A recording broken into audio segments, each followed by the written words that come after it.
Hello mga people, diyan sa kami sa laod sa dagat, managat kami, manguha kami ng isda. Iba na ako, utol sana na ako, sister dyan sa likod nag-video. So nagtaan pa kami na oras ini. Sasabihin ni kaprosiso kung sa mo panagat, sa akong pagpanguha ng isda. Una ka siyempre imo itaan ang pukot kay para ng isda. Mutuyo sa pukot kay diyan may suga na siga.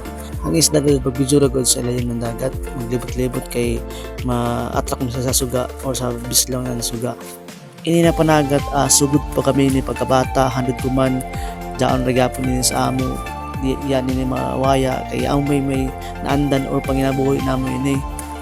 Makapanagat ka kung way bagyo or linaw ang panahon or gana ang panahon, makapanagat ka. Pero kung magkayawat ang panahon, hindi ka makapanagat kay siyempre bayad-bayad man, basta magkugi lamang, makasudan, makabaligya, makakwarta ka. Pero kung dili jud ka maningkamot, ay agad ka, di ka makakwarta, di ka makasudan. Kung ayong pukot, lipain mo dyan mo sa dagat kay para anisda mo diretso pagtuyo sa pukot. Pag man ni Maria, magpaabot ka ng 2 ka oras, pabirni mo bukaron ani mo pukot kung jay ba isda. 2 hours later. After sa 2 ka oras, amo tagbukad na pukot kung jay ba isda. Actually, maklay ani mo kung jay isda kay magputi sa ilalim ng dagat, pas daon nagputi. Kung maklay man mo kung hamog isda kay sa pukot daan pa lamang, paglantan mo sa taas, magputi na sa ilayom. Ang sukod sa pukot namo, numero 10 rin panahol-hol, pambudloy, kanang panggagmera ng mga isda.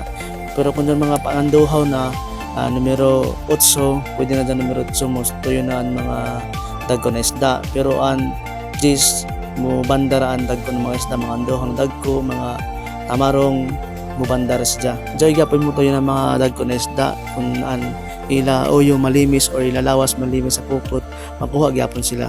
Kini na oras na nagsunod ang isda ini, mga budloy, tamban, mga haul-haul.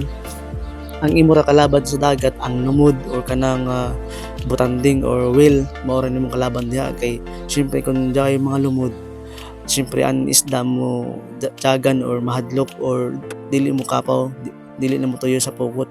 Din may possible na ano mo pukot maguba kahit tungod pang gusto ba doon ng mga lumod kay ilang ng pangwaon o panganon nila ng mga isda. So ani mo pukot maapil pag banga or magisin yung pukot. Sa kalaban nimo sa lawa daon magsubasko or mag-uyan ng tuda kay mabasa man kagad daon kay ani mo pamut or imo tasak dyan nga gamay raman way pandong. Syempre mag-andam ko daan green coat, mga kuan protection sa mo lawas na pa di ko basa. Ano toy ko man sa pukot, mga budloy, mga tamban daon, tamban man daon na puti.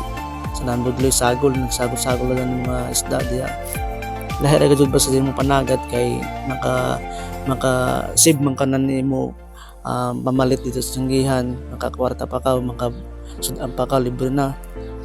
Lahir agad basta hamok isda na makita nimo sa dagat kay mawaya ka kapoy, dili ka kapujud magbira ng pukot kay kanahan ako magbira kay syempre jay isda pero kung gani wayay kuha, wayay loon ani mo pukot, bang kabugat sa pukot pagbira. Naganalang taon ang pukot ba sa jay isda, jay hamok na isda na makita nimo kay syempre di malipay na hamok isda na hamok na grasya na tagatag sa imo. Ang kuha diha mga tikab ng gagmay o kanang anduhaw gani nga pagkadako. Amo dyan sa tikab ang ngayan sa gamay pa. Pero kumuda ko na gani, amo nang tawag na anduhaw na. Mas pasay kami diha pag tangtang sa ako utol kay syempre nagdali kami kay base ko na anlumod or mga batanding masuna sad, mabugaw na sad. Kaya paggabong kami dyan mahuman pagtangtang kay anisda daw pa sa ilayam, ang pas na sa ilayam nagputi. Ato nakabuhi na. Nantawa anisda sa pukot, nagputi rin sa ilayam mo. Diyan naman sa mga isda daw sa ilayam nanuyoy na. Diyan mga ang pukot na mo, diyan gisi, mga gising gagmay. Pero fights na kapon nakakuha gapon ng isda dyan. Lang pa nila na pasda sa isda, mutuyugod sa pukot. Pero kung may isda, zero ka dyan sa kuha, waya. Diyan siguro pero gamay ra.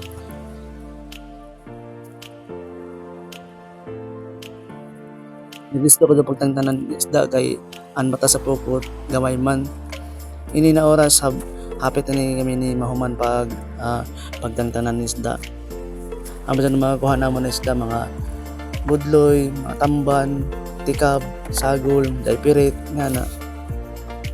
A few moments later. So pagkaman na mo tangtangan isda, tapos yun na ako ng isda sa box na may ice para maplastar na ang isda pag butang daw no, hapit na mapuno ang box. Imabaw na tibali ang box na kuhan mga isda. Ito nagpuyot-puyot na. Nagplastar ko ang isda sa layog ng box. Dahil ito yung mangko or pirit. Ito, kamarong, tikab, budloy. Ako dyan makakuha na mo sa kumana gabi. Dili man madawat ang isda ni mo basta dahil lamang ice kay kung ang isda way ice tapos way kuhan, way sudlan ng sakto, ang isda mabutod man. So ini patapos na ko ni pagkuhan, pagplastar sa isda. Mamanay na ako ini pagkuhan. Ako butang ng tubig o dagat ang isda kay para presko ra siya pag-abot sa bayay para di siya mabutod yapon. Tapos na ko ni pagplastaran mga isda, tatawad manguli na kami ni. Thank you. So mao ni among kuha na isda kumana gabi. Salamat Lord, salamat sa grasya. Thank you sa paglantaw. Mabuhay.